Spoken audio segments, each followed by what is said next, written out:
Hello guys and welcome back to DotNet in minutes. In this episode we are going back to the foundations because without this nothing in your API really works. Today we'll break down how your REST API connects to the database step by step from code to actual data. We'll talk about what happens behind the scene when you call your repository, how connections are managed, what entity framework do for you, and how to avoid common mistakes that slow down or crash your app. Simple words, real world analogies, let's make database make sense. The big picture.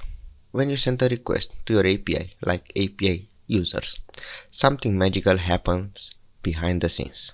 The request travels through middleware, hits a controller, calls a service, which talks to a repository which finally connects to your database.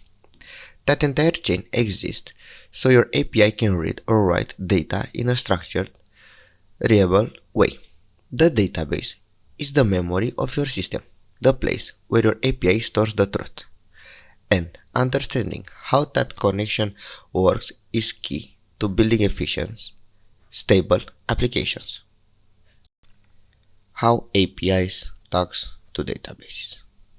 Think of your API as a translator between two words.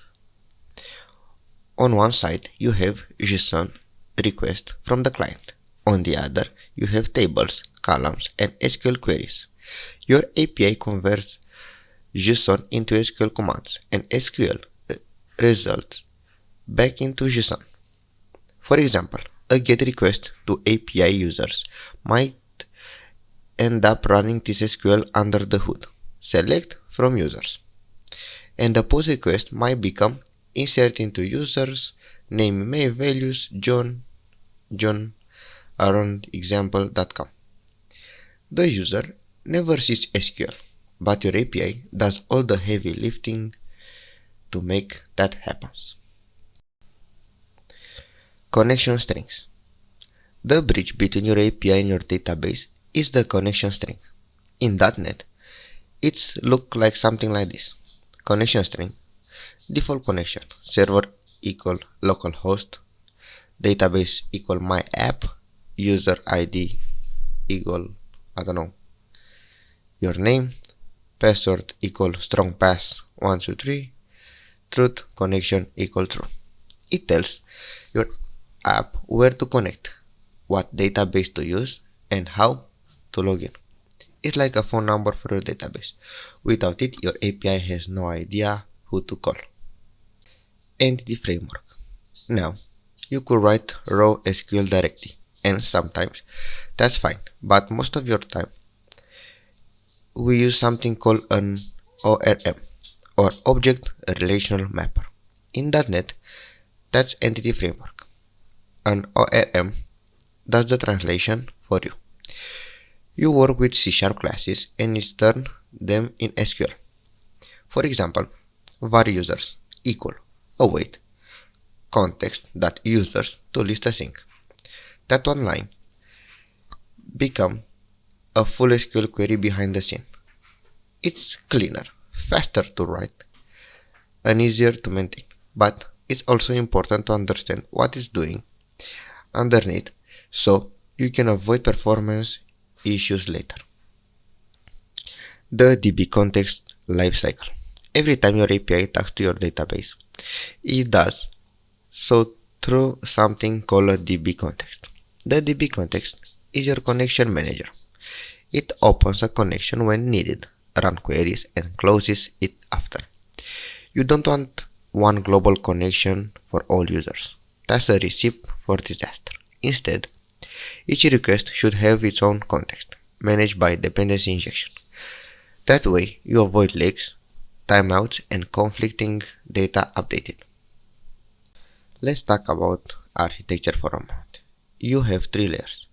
Controller equal receive the HTTP request. Service contain business logic.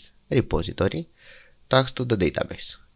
Your controller shouldn't know about SQL.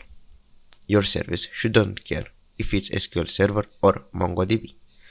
Only the repository handles data persistence.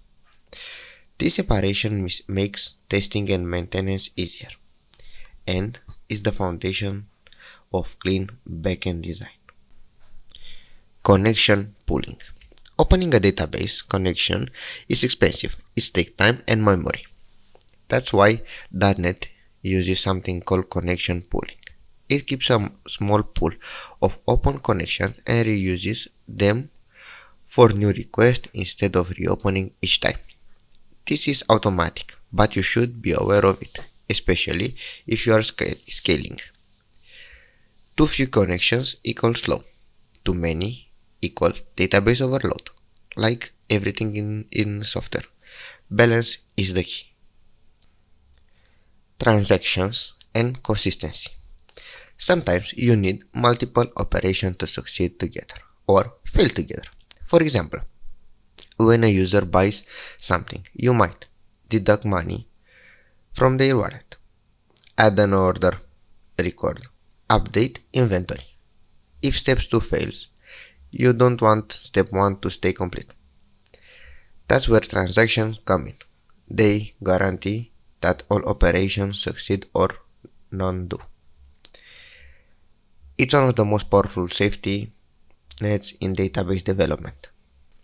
Let's finish with some common mistakes developers make when connecting APIs to databases. Leaving connections open too long, not handling null or missing data, mixing business logic inside database queries, ignoring exceptions and returning generic 500s. All of this leads to performance issues or data corruption. Good database code is like good plumbing, silent, reliable, and invisible when it works. So, to recap, your API connects to the database through a clean flow. Controller, service, repository, connection. The connection string is your entry point. Entity framework is your translator, and the DbContext keeps all organized. If you understand that, you can build APIs that are not only functional, but stable and scalable. Thanks for listening to .NET in Minutes. Please give me a like, a share, and a subscribe. See you in the next episode, guys. Bye bye.